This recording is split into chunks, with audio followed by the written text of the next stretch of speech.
Right. We have another very interesting session coming up, ladies and gentlemen.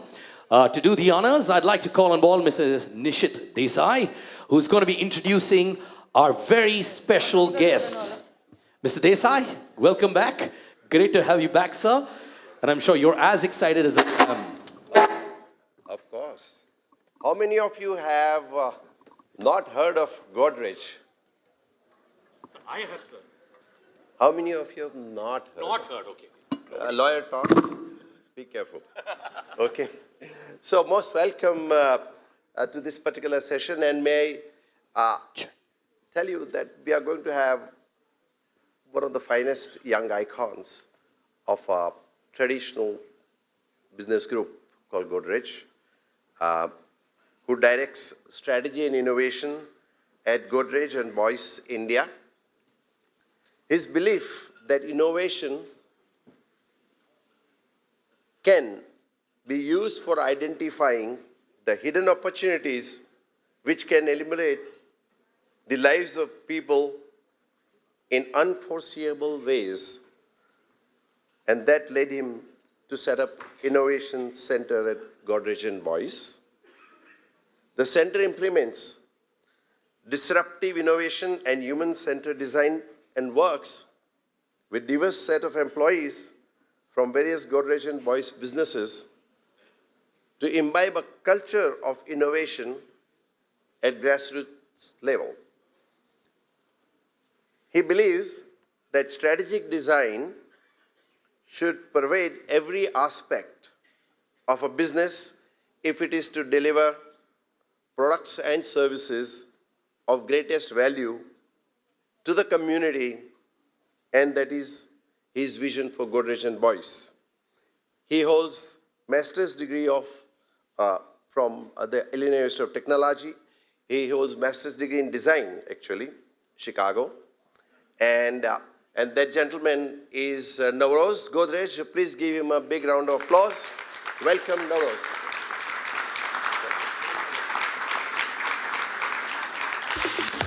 So would you like to go straight to bat now? Sure. Yeah. Okay. And I'm sure all of those people who are hungry for knowledge and experience and experience sharing, I think this is going to be an exciting session. I know appetite is a different kind of stuff here. Those who are passionate about entrepreneurship are definitely going to be staying here. So please welcome once again and have a great time. We'll ask some more difficult questions to you. Okay, I look forward to that. Yeah, it's always great to be between a group of people and lunch, right? So, thank you very much for having me. Oops. Put my phone off.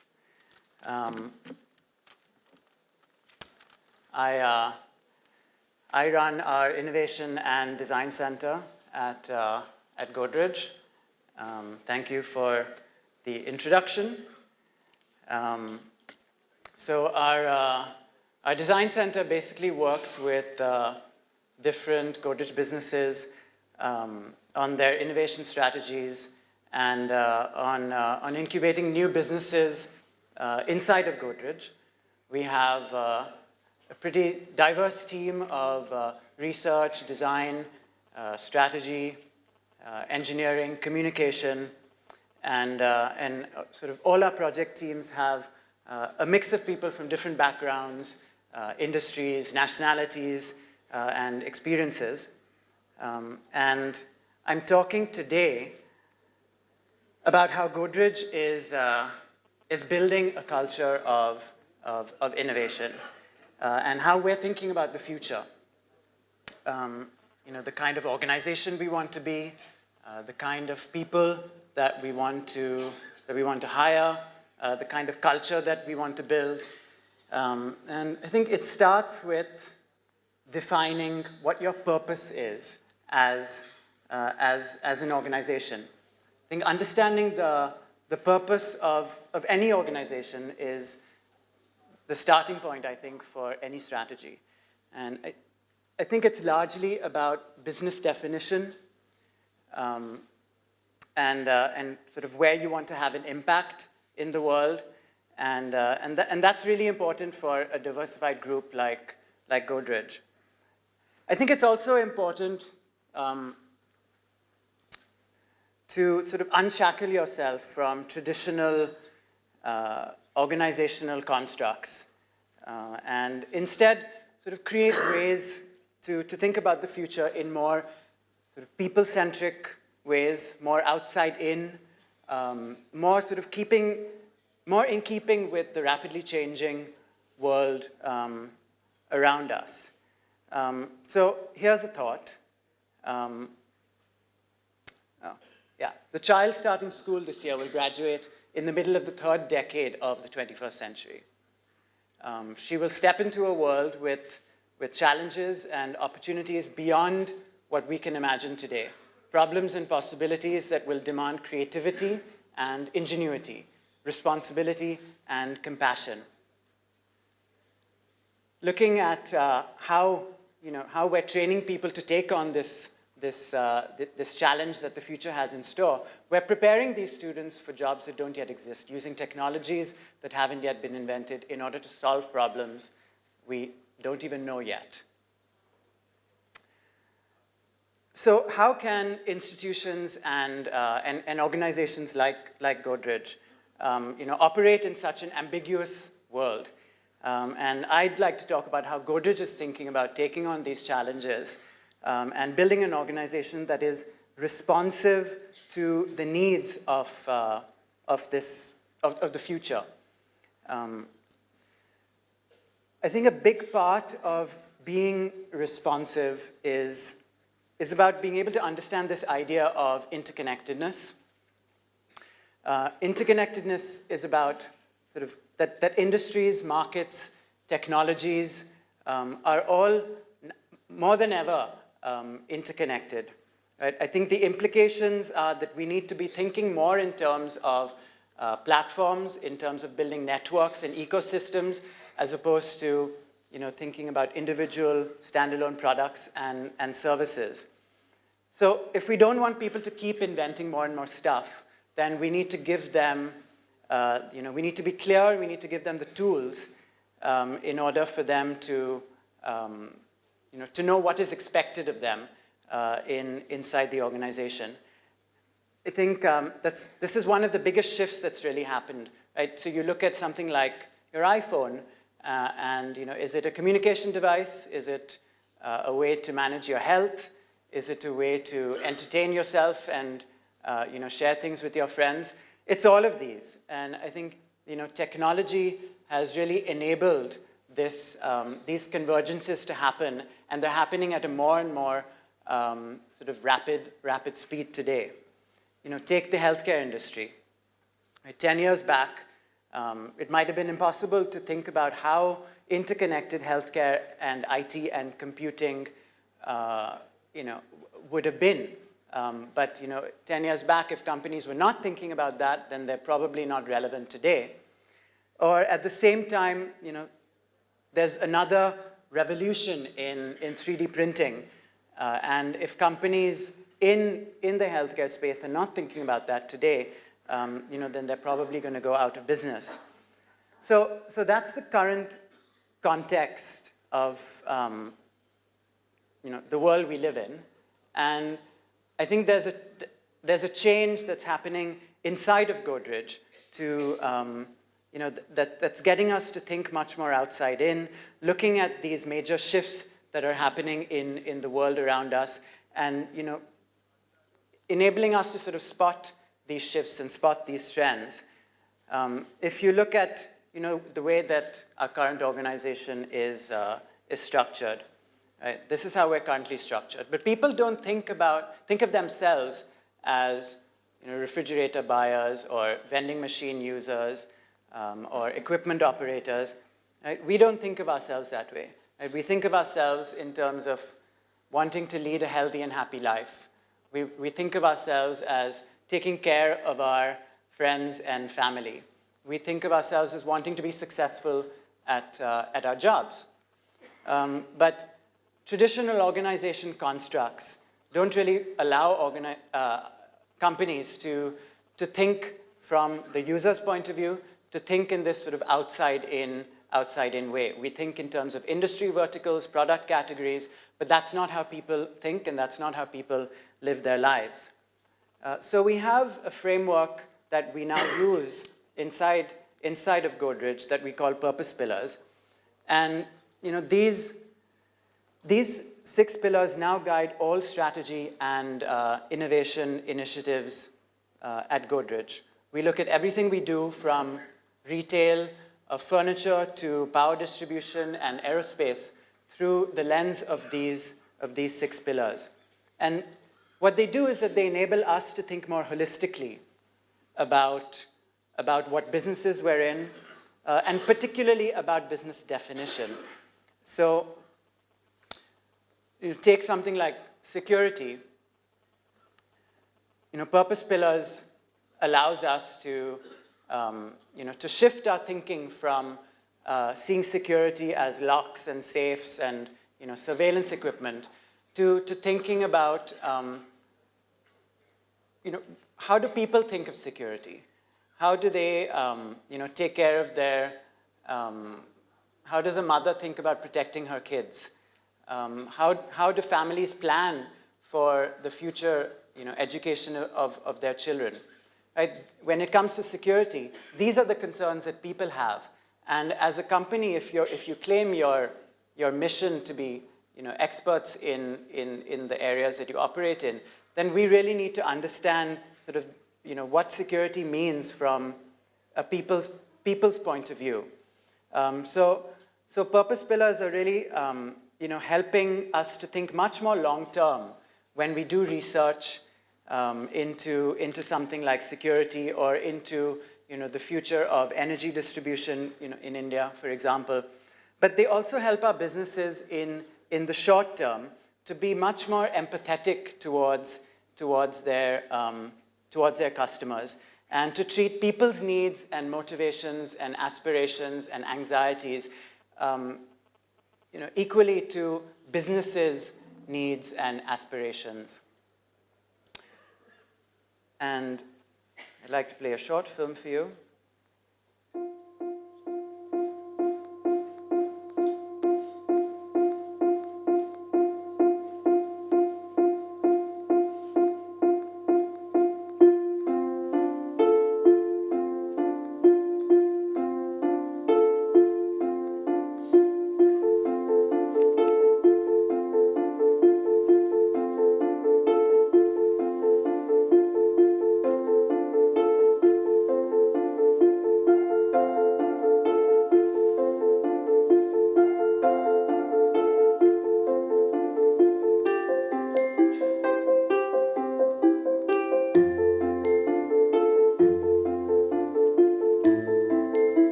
So it's a lot about empathy, but it's also about providing the the platforms for people to work on things that they are also passionate about. This film was something that we created as an internal film for Godrej employees, to get them to think, to be inspired about what Godrej can offer to them in terms of giving them platforms to work on the things that they are passionate about. So, but I think it's also about building a network of like-minded partners. So that could be within the organization, but it's also outside the organization. And I think that's why I'm very happy to come and sort of be and participate at events like this, because having like-minded people who are also driven by purpose, driven by things that they are passionate about, is very important for us at Godrej. And we realize that for an organization that's been around for almost 120 years, to think aggressively and to be bold about what the next 100 years is going to require a lot of collaboration and a lot of looking outside the organization for ideas and for capabilities. So these are some of the research projects that are happening at Godrej at any given time. Things looking at people's relationship to power in rural India, or designing patient-centric healthcare. So while we may be in the business of healthcare furniture and building hospitals, what does it really mean to create a facility that is not just patient-centric but people-centric? Why do hospitals have to treat people as patients? We should treat people as people. So as an organization, it's really important for us to ask these questions so that we design better products, design better services. Looking at the future of logistics in India, so we have businesses that are in the logistics space, in warehousing, material handling, but we've seen what things like e-commerce is doing to infrastructure in India. So how can we think much more about those challenges, which then enable us to design better warehousing equipment, better material handling equipment? Connectivity. What is the next generation of people, digital natives that are growing up online? How are they thinking about products that we make? How can we be much more sort of aligned with their aspirations? Securities, thinking about moving from home safes to safe homes. Right? What does it mean to design a home, right from the lock on your door to the safe in your cupboard, that gives people the reassurance that their home is protected, that they are safe, that their loved ones are safe. And even looking at designing work that is more purpose-driven. So looking at organization culture and looking at the way that companies are structured through the lens of purpose, and saying, what does it mean to design an organization full of people that are driven by passion and are driven by purpose? And just a few current examples of sort of manifestations of how this way of purpose-driven thinking is leading to some solutions. And I always hate it when these things end up being like advertising spiel, so I'm just going to quickly brush over this. But just to give you a sense that this does lead to real solutions, inspiring people to think holistically, to give people platforms that where they can work on things that they are passionate about, does really lead to a better functioning organization. It leads to clarity on things like strategy, and it also builds a lot of engagement and with employees inside the company. So we were looking at understanding what's happening with all of these people that are moving to cities for work, are living in 1 BHK apartments, living in studios, a lot of sharing accommodation. But most furniture and interiors are not really designed to address these kinds of environments. So we went in, immersed ourselves into the lives of people living in 1 BHK and studio apartments, and the products and services that we came up with ended up being totally different from what sorts of furniture that we would traditionally make. Looking at how connectivity is changing the way people are able to design their homes. This is a design studio where people can come in and design their furniture and interiors along with the help of a designer. Skip over that. Also looking at how we're serving our business and institutional customers and enabling them to be more productive. So this is a project on integrated services where we're looking at the challenges that organizations face, even startups face, around setting up an office facility or setting up their workspace for the first time.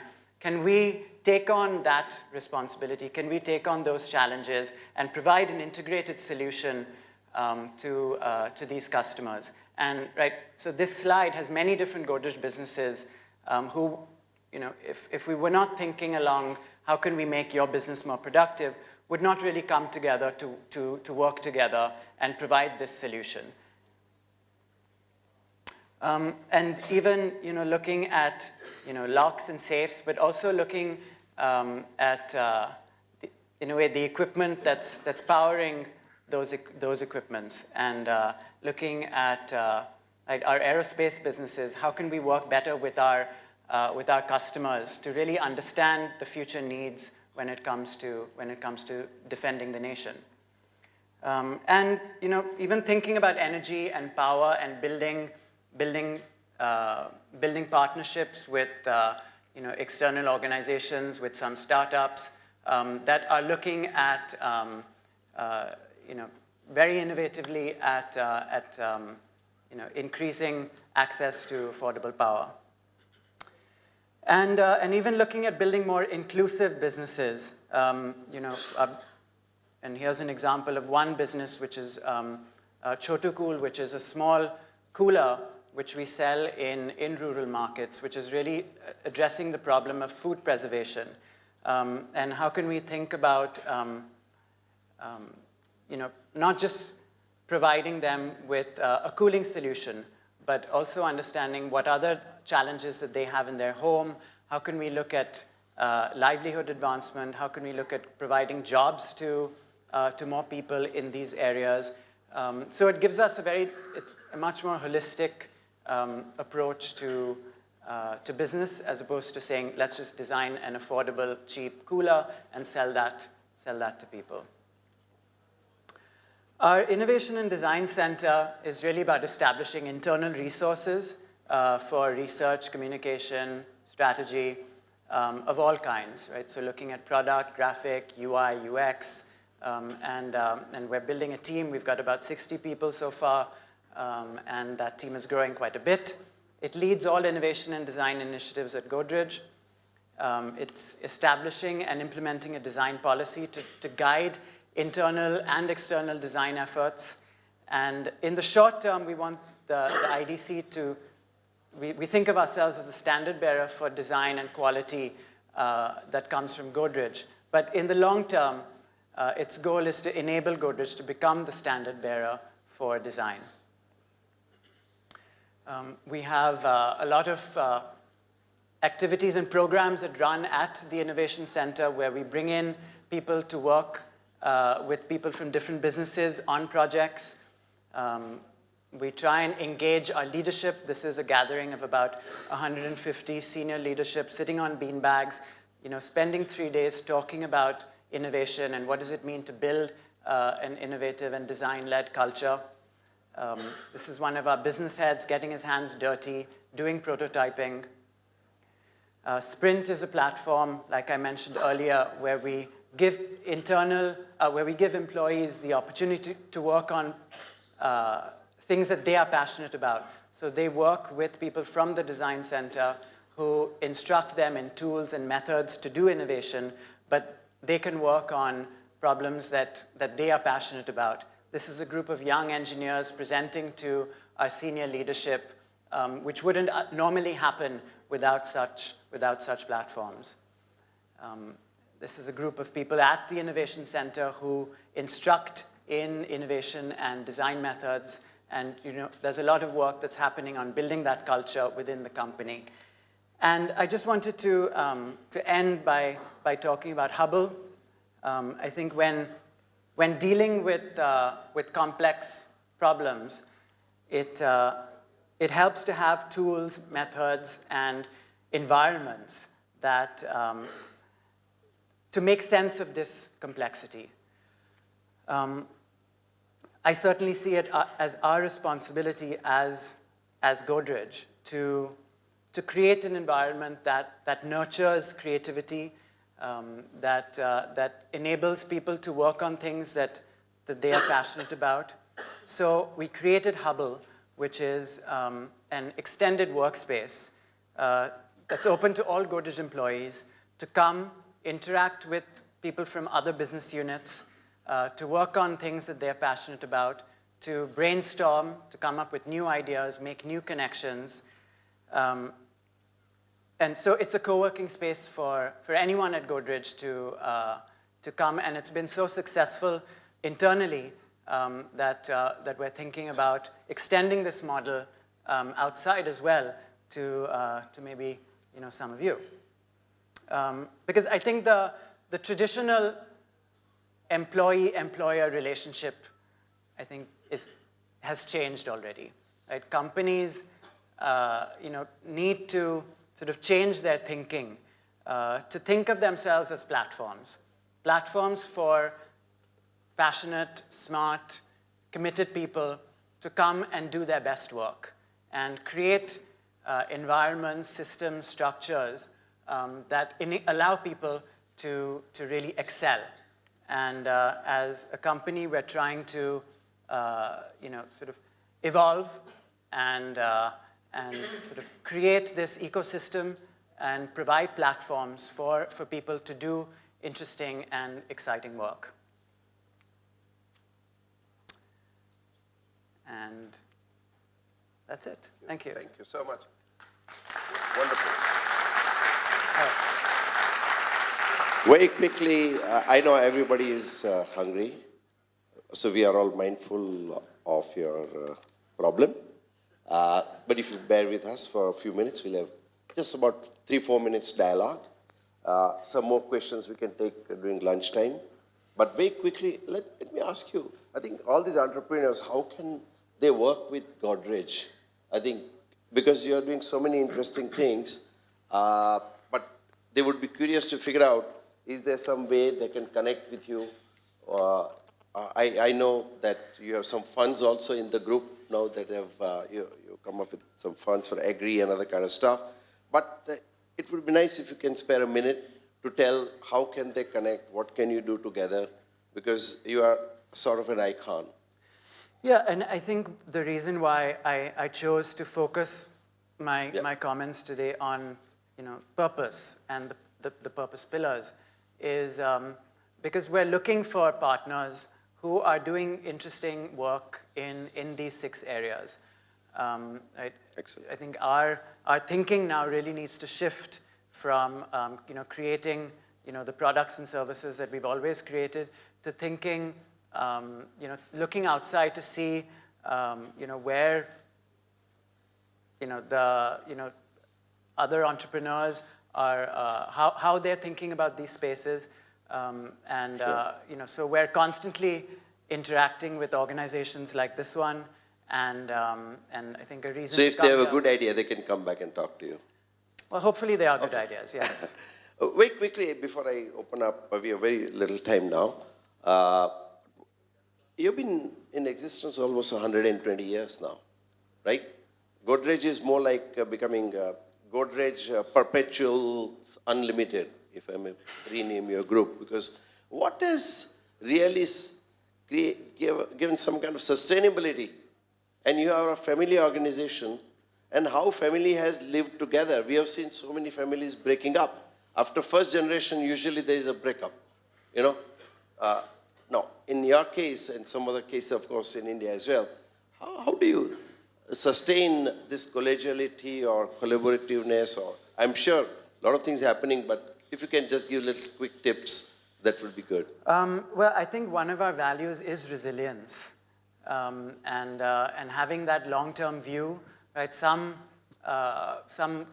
in businesses might be cyclical, more cyclical than others. You do go through difficult times as a company, but I think having that a values-driven culture is I think definitely one reason.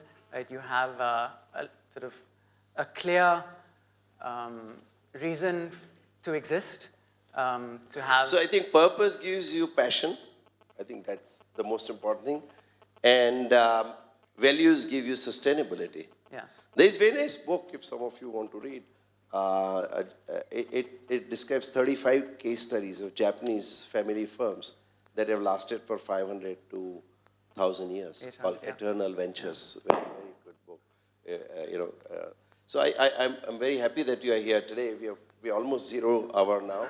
But it's Indian Standard Time, so maybe I can give 60 more seconds for people to ask questions. If anybody has any question, we can go on and on. If everybody wants, we can go on for half an hour, but it will be a little inhuman. So anybody has any question, give your name, ask a question. Please do not give a talk. All right, the lady there. Now my volunteer. You need to pass the mic on to her. Good boy. I'm Ankita Bose, and I'm a student at ISD, which is a Design and Innovations college. So my question is, you quoted Carl Fitch, and you said that we don't know what the future holds for us. So as a strategist, what are the considerations that you make when you are designing for the future, or for the coming years? Well, so obviously you can't predict the future, but I think when you approach things from the point of view that you're creating prototypes, you're creating experiments that will most likely fail, right? So because if you're exploring an ambiguous space, then you need to be open to failure. I think really looking at immersing yourself in the context of whatever problem you're trying to solve, whether it's understanding sort of daily living or understanding the challenges of a customer that you're interacting with. So I think immersion really opens up your perspective on the challenges that people face, which makes your solution much more likely to succeed. But then I think it's about prototyping. I think it's about doing small experiments and having the appetite for risk and for failure. All right. Any other pressing question? So we'll just take one more, sir. Sure. That's Okay. all right. One more question. All right. One sec. The lady here. All right, ma'am. Question is yours. You're running such a massive organization, and the influence is so important. I'm not running it. I just get to do the fun stuff. Fantastic. How would you comment on influencing such a culture to be productive? Sorry, say that again? Influencing people. Mm-hmm. What is your strategy or secret in influencing your teams? Well, I think we work at engaging at every level of the organization. I think it's important to approach a cultural change sort of both bottom-up as well as top-down. So building grassroots movements. So platforms like the Sprint program are really about that grassroots change. So inspiring people to think differently, giving them platforms. Right. So we had that photograph I showed you was a group of engineers who been in the company for a couple of years, presenting to my dad and the CEOs of the different companies, and that really excites things from the bottom up. But then also having continuous dialogue with leadership to build a common language around innovation, so that sort of everybody understands what your goals are, that people understand what you're trying to achieve. And when you talk about things like immersion or research or system level thinking, that there is that common language and understanding within the company. So I think it's engaging at every level of the organization, and that's sort of primarily the role of setting up an internal innovation group. All right, thank you so much. Thank you, Navroze, sir. So thank you so much, Thank Navroze. you. I think it was wonderful. I wanted to ask one question, Yes. which you will not necessarily answer now, and that is, how do you consistently continue the culture of innovation in a large organization? I think if you want to take a few minutes, I think that may not be permitted by my Well, I think it this comes is- down to quality. I mean, I can bring it, there's sort of just one word defines it for me, is like having very high standards for what you do as a company. So, I think it's about high quality in every way. And I think you asked the question about how has, this 120-year legacy been built. And I think it comes down to that. It comes down to good quality products, businesses, and that builds trust, and that builds reputation. If you look at a product like the Godrej cupboard, which many of you might be familiar with, it was sort of decade after decade of really this is very high quality product, and for its time when it was launched in the 20s and 30s was very innovative, right? To provide this this kind of solution to people that's to keep their valuables safe. So I think that kind of thinking and Thank you. setting the bar really high. Wonderful. Everybody enjoyed this presentation? Big round of give it up applause. for Navroze. Thank you. Great. So we have a small memento to give to you as well, which sir will present. And thank you so much for that lovely session, and wish you a very, very happy new year as well. Thank you. You too. All right, here goes, sir. Thanks. Thank you so much. TiECon Mumbai 2016. Was very happy to have you and wish you the best. Thank you. Bye-bye. See you. All right, ladies and gentlemen, we have a lunch session right now. Please be back at 2:30 p.m. sharp in this hall for our next panel discussion, which is on emergence of on-demand healthcare. Yes, emergence of on-demand healthcare. And people who have written badges, please get them into a printed format at the registration desk. All right? I will see you at 2:30 p.m. This is me, Siddharth Kanan, saying enjoy your lunch. Bye-bye.